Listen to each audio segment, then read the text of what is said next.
Puce, tu peux m'aider là parce que j'aimerais trop me créer un compte Insta, mais toi t'as déjà fait le tien. Allez, vas-y, aide-moi s'il te plaît là. Coucou, même oublie pas les hashtags sur ton compte Insta, Kiss, lol. Ah bah ce coup là je suis vieille hein. C'est hallucinant tout ce que nos enfants connaissent. Moi je suis complètement dépassée hein. Ça se pourrait qu'ils soient plus intelligents que nous. La technologie a évolué à une vitesse grand V, mais pas le cerveau de nos enfants. Regardons ça de plus près. Depuis quelques années, nous voyons apparaître une nouvelle génération d'êtres humains, les digital natives. Celle de l'enfant mutant, génération X, Y, Z, bref.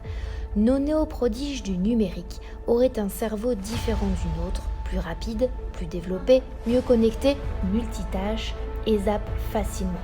Les parents se trouvent rassurés de voir que leurs rejetons sont de véritables génies du numérique.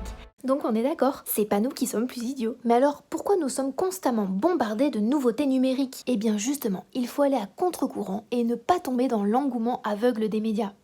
Vous ne vous êtes jamais demandé pourquoi les plus grands de chez Microsoft et Apple ne donnaient pas d'écran à leurs enfants avant 12 ans ? L'intelligence de nos enfants et leur santé sont menacées. Il y a urgence. Et voilà pourquoi. Le cerveau du bébé jusqu'à 2 ans est sur un mode on-off, c'est-à-dire que le bébé, en fonction des interactions qu'il a avec l'adulte, va intégrer les émotions pour toute la vie. Alors, pas d'écran avant 3 ans. Et non, la tablette n'est pas une super nounou. Elle ne sourit pas, elle n'encourage pas, elle ne stimule pas.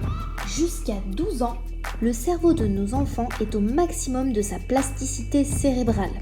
Chaque minute compte, car c'est au cours de cette période sensible que les connexions synaptiques sont optimisées et que les apprentissages fondamentaux de toute la vie se font. Très tôt et exposés, ils sont privés de stimulation importante pour leur développement. Leur cerveau a besoin de s'éveiller et le temps passé sur un écran est du temps amputé aux interactions familiales, aux activités sensorielles, à la lecture. Les scientifiques donnent des chiffres. Plus les enfants et adolescents passent de temps avec leur doudou numérique, plus leurs notes chutent.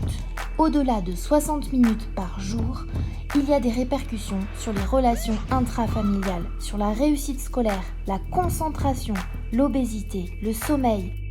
L'attention de nos enfants est saccagée. La sédentarisation dégrade la santé de nos enfants. Un adolescent de 18 ans affiche aujourd'hui à peu près le même niveau d'activité physique qu'un senior de 60 ans.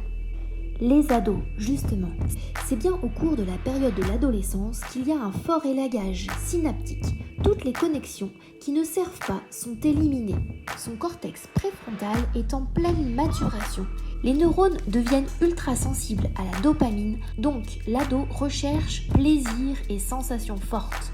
Il y a donc une forte vulnérabilité émotionnelle et addictive.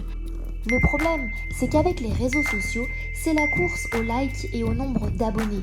L'ado risque de tomber dans l'addiction du numérique. Ne coupons pas nos enfants du numérique.